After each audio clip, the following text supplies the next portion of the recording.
보통 많은 분들이 이렇게 벽 쪽에 책상을 붙여서 사용을 하실 거예요. 저도 그게 가장 최선인 줄 알고 살았습니다. 방이 좁고 공간 효율을 올리기 위해서 이렇게 배치를 하게 되죠. 그런데 정말 책상을 벽에 붙이는 것이 공간 효율에 좋은 걸까요? 생각해보니 저한테는 그렇지는 않더라고요. 왜냐면 벽을 보고 있는 책상에 앉고 싶지가 않더라고요. 그러니까 공간이 죽어버리게 된 거죠. 열심히 책상에 앉아서 일을 하거나 공부를 하려고 하는데 신경 쓰이고 자꾸 딴짓을 하게 되는 건요, 여러분이 열심히 안 해서가 아닙니다. 그냥 책상 배치가 나빴던 것 뿐이에요. 그래서 오늘은 자신에게 맞는 편안한 책상 위치를 찾는 방법에 대해서 알아보도록 하겠습니다. 잠깐 시작하기 전에 구독과 좋아요를 눌러주시면 여러분의 집중력이 무한대로 상승하실 겁니다. 기분도 좋아지실 거예요. 지금 바로 시작합니다. 먼저 책상 배치를 제대로 해야 하는 이유부터 짧게 설명드릴게요. 이게 가장 중요합니다. 집중력과 작업 효율을 올리기 위해서는 우선 이 공간을 장악해야 합니다. 왜냐고요?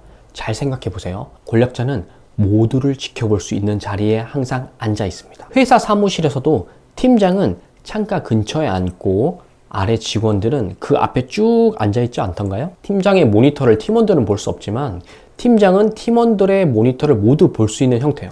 이건 심리적 영향이 가장 큽니다. 옛날 사람들은 공간의 배치를 풍수적으로 해석하기도 했는데요. 풍수라는 게 사실은 사람이 심리를 반영하는 거라고 저는 알고 있거든요. 아무튼 방 안에 이 가구 배치가 심리적 안정감을 해친다면 완전히 쓸모없는 공간이 되어버리는 거죠. 그래서 자녀의 방이나 개인 서재도 가구의 배치, 특히 책상의 배치가 굉장히 중요합니다. 이 모든 걸 책상 중심으로 배치를 해야 하죠. 침대가 아니라요. 책상에 앉았을 때 이 공간을 완전히 통제하고 있다는 느낌을 주어야 합니다. 그래야 불안감이 사라지고 집중력도 창의력도 올라가게 되는 거죠. 그래서 책상을 배치할 때 몇 가지 중요한 포인트가 있습니다. 가장 중요한 원칙은 문을 등지지 않도록 책상을 배치하는 겁니다. 사람들이 왔다 갔다 하는 출입문을 등지고 있는 것은 굉장히 좋지 않아요. 책상에 문을 등지고 있으면 누군가가 뒤에서 들어올 것 같다는 느낌 때문인데요. 당연히 무의식적으로 집중력이 흩어집니다. 왜냐면 사람은 등에 공간이 있으면 무의식적으로 경계하기 때문인데요. 이런 본능적인 위기감이 계속되면요, 침착성이 없어지거나 집중력이 떨어집니다. 그러니까 집중력을 유지하기가 매우 어렵죠. 그래서 이 그림처럼 문을 직선으로 등지는 책상 위치는 반드시 피하셔야 돼요. 이건 제가 학창시절에 쓰던 책상인데요.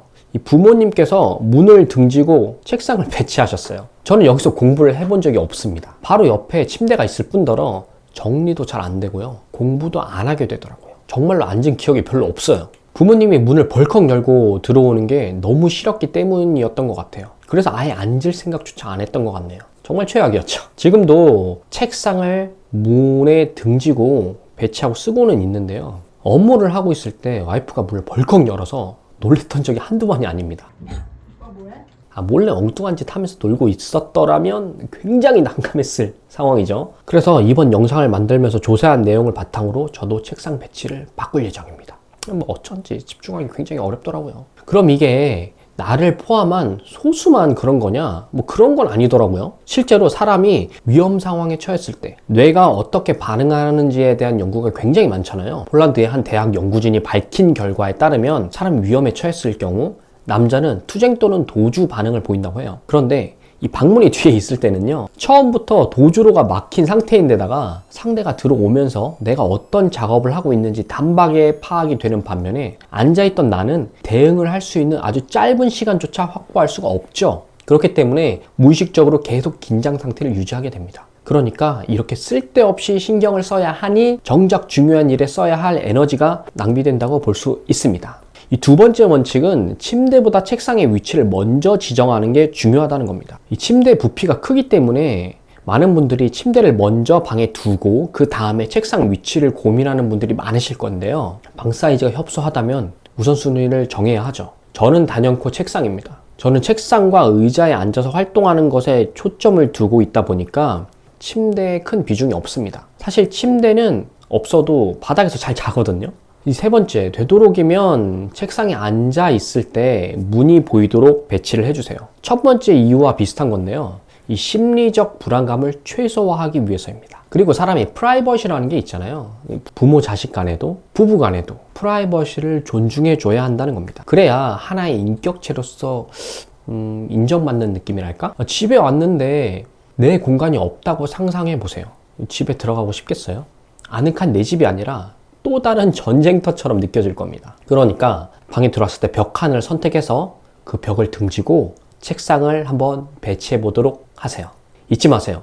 제가 말씀드린 이 책상 배치는 카페에서 공부가 잘 되는데 꽉 막힌 독서실 혹은 파티션으로 둘러싸인 곳에서 효율이 안 나온다 하시는 분들에게 적극 추천드리는 방법이에요. 반대로 어떤 분들은요, 책상에 벽에 붙어서 시선을 차단하는 게 집중력에 도움이 된다는 분들이 있을 거예요. 그런 분들은 오히려 책상 옆에 파티션을 딱 세워서 공간을 더 좁혀보세요. 집중력이 더 올라갈 겁니다. 그리고 결혼한 분들이라면 결혼을 했더라도 부부 각자만의 공간이 필요합니다. 이건 성별을 떠나서 혼자만의 시간이 필요하다는 뜻이에요.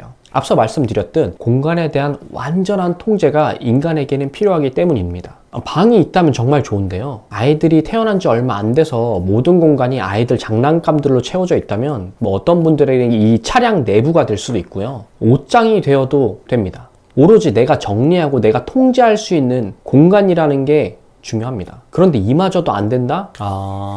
컴퓨터 바탕 화면만이라도 완전히 통제해 보세요. 실제로 심리적으로 굉장히 도움이 됩니다. 이건 저만 도움이 되는 방법인 줄 알았거든요. 그게 아니더라고요. 유현준 교수님이라고 아시죠? 이분도 이렇게 하면 도움이 된다고 말씀을 하시더라고요. 특히나 남자인 경우 이런 공간의 통제가 더 필요합니다. 왜냐면요, 여성에게는 이 주방이라는 공간이 암묵적으로 아내의 공간이에요. 그리고 또 다른 이유는 남자와 여자의 뇌 구조 자체가 다르기 때문이에요. 여성은 관계 지향적이고 공감에 유리한 구조로 되어 있기 때문에 스트레스를 받으면 지인들과 대화를 통해 해소를 하죠. 즉 뒷담화요. 그런데 남자의 경우는 혼자만의 시간을 보내고 릴렉스하는 게 오히려 더 도움이 됩니다. 그래서 와이프가 뭔데 무슨 일이야, 이야기해봐, 나한테 털어놔봐 라고 하는 게 오히려 더 스트레스를 주는 행위가 될 수 있어요. 그냥 남자는 혼자 방 안에 내버려 두고 놀게 하고 맛있는 거 사 먹으러 용돈 주면 알아서 풀립니다. 그러니 남편에게 공간을 주세요. 완벽히 스스로 통제할 수 있는 공간이요. 만약 이런 공간이 없다면 화장실로 도피하는 화캉스를 가버리게 되거나요, 물건 가지러 차에 들어가서 한참 동안 집에 안 들어오는 경우가 종종 발생합니다. 저의 경우엔 지금 이 서재가 제 취미활동 공부하는 곳이죠. 이 공간을 갖기 위해 얼마나 많은 노력을 했던가. 눈물이 앞을 가립니다. 이사 전에 좁은 집에 살 때는 당연히 공간이 저도 없죠. 대신 책장, 이 작은 책장 하나를 사서 옷장 옆 구석에 배치했어요. 여기에 꼽히는 책을 정리하고 그 앞에서 노트북으로 자료를 정리하고 글도 쓰고 게임도 종종 하면서 저만의 독립적인 공간을 만들었죠. 지금은 이 공간에서 책을 읽기도 하고 유튜브 편집도 합니다. 물론 게임을 더 많이 하고 싶지만요.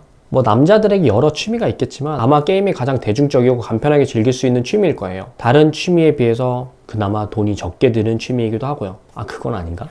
아무튼 남자들에겐 책상과 의자가 갖춰진 공간이 필요하다는 겁니다. 이제 자신만의 공간을 가지겠다, 혹은 남편에게 줘야겠다, 자녀에게 줘야겠다 마음먹은 분이라면 끝까지 봐주세요. 서재, 공부방, 작업실처럼 집중과 몰두가 필요한 공간에서 빼놓을 수 없는 가구가 바로 책상과 의자죠. 비싼 가격의 책상, 의자라고 해서 무조건 좋은 게 아니라요, 사용하는 사람의 성격, 태도에 따라 그에 맞는 환경으로 가구를 배치해야 한다는 겁니다. 많은 분들이 저랑 비슷한 상황일 텐데요.